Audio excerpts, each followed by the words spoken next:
किरण रिजिजू शायद ये भूल चुके हैं कि नरेंद्र मोदी जी ने चीन में जाकर ये कहा था कि क्या फूटी किस्मत थी जो हिंदुस्तान में पैदा हुए। उन्होंने दक्षिण कोरिया में जाकर कहा था भाग ही फूट गए जो हिंदुस्तान में पैदा हुए।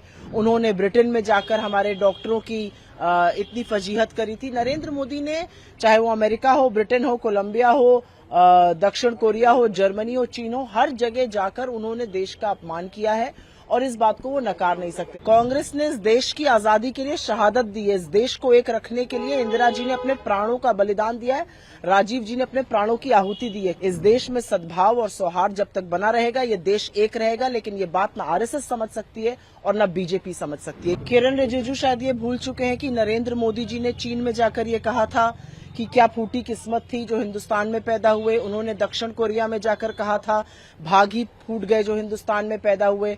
उन्होंने ब्रिटेन में जाकर हमारे डॉक्टरों की इतनी फजीहत करी थी। नरेंद्र मोदी ने, चाहे वो अमेरिका हो, ब्रिटेन हो, कोलंबिया हो, दक्षिण कोरिया हो, जर्मनी हो, चीन हो, हर जगह जाकर उन्होंने देश का अपमान किया है और इस बात को वो नकार नहीं सकते। राहुल जी ने सतत लोकतंत्र को मजबूत करने की, लोगों के हक की बात कही है, वो आज भी उस बात पर कायम है। लेकिन कहते अभिव्यक्ति की आजादी की वकालत देश में करते हैं, ये वो लोग हैं जो भारत को तोड़ना चाहते हैं, कश्मीर को भारत से अलग करना चाहते हैं, पूर्वोत्तर को भारत से अलग करना चाहते हैं। कौन है वो लोग?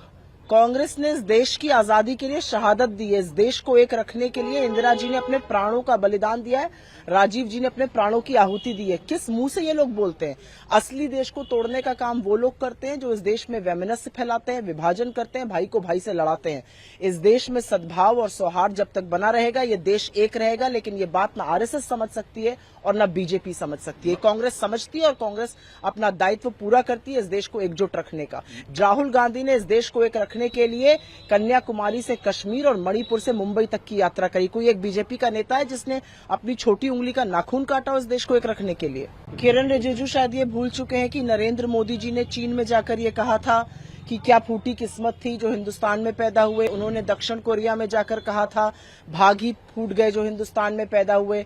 उन्होंने ब्रिटेन में जाकर हमारे डॉक्टरों की इतनी फजीहत करी थी। नरेंद्र मोदी ने, चाहे वो अमेरिका हो, ब्रिटेन हो, कोलंबिया हो, दक्षिण कोरिया हो, जर्मनी हो, चीन हो, हर जगह जाकर उन्होंने देश का अपमान किया है और इस बात को वो नकार नहीं सकते। कांग्रेस ने इस देश की आजादी के लिए शहादत दी है। इस देश को एक रखने के लिए इंदिरा जी ने अपने प्राणों का बलिदान दिया है, राजीव जी ने अपने प्राणों की आहुति दी है। इस देश में सद्भाव और सौहार्द जब तक बना रहेगा ये देश एक रहेगा, लेकिन ये बात न आरएसएस समझ सकती है और न बीजेपी समझ सकती है। किरण रिजिजू शायद ये भूल चुके हैं कि नरेंद्र मोदी जी ने चीन में जाकर ये कहा था कि क्या फूटी किस्मत थी जो हिंदुस्तान में पैदा हुए। उन्होंने दक्षिण कोरिया में जाकर कहा था भाग ही फूट गए जो हिंदुस्तान में पैदा हुए।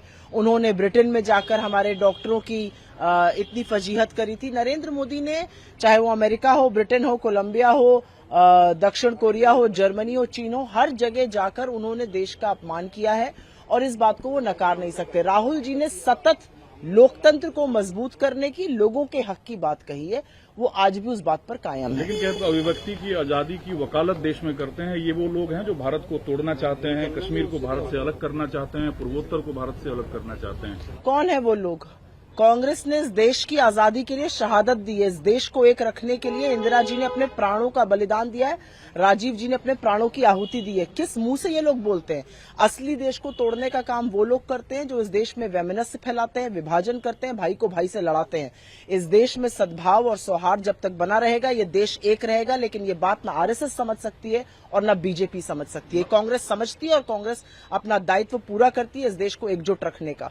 राहुल गांधी ने इस देश को एक रखने के लिए कन्याकुमारी से कश्मीर और मणिपुर से मुंबई तक की यात्रा करी। कोई एक बीजेपी का नेता है जिसने अपनी छोटी उंगली का नाखून काटा इस देश को एक रखने के लिए?